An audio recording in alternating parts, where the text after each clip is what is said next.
Hello guys, so quick tutorial lang, troubleshooting lang itong 70M AI o 70 MI ko na A500S-1 with a memory card of 128GB.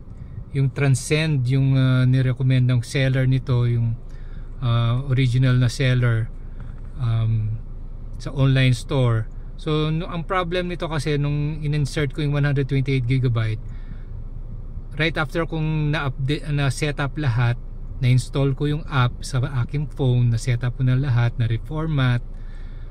Ang problema is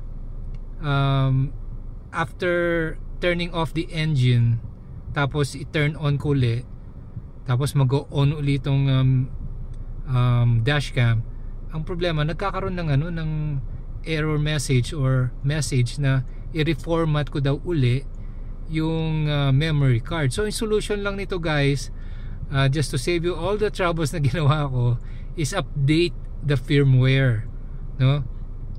Para ma-update yung firmware, punta kayo dun sa sa app na na-install nyo. Make sure na nakakukonect na dati sa sa dashcam natin, yung version natin na to. And then check nyo yung update option.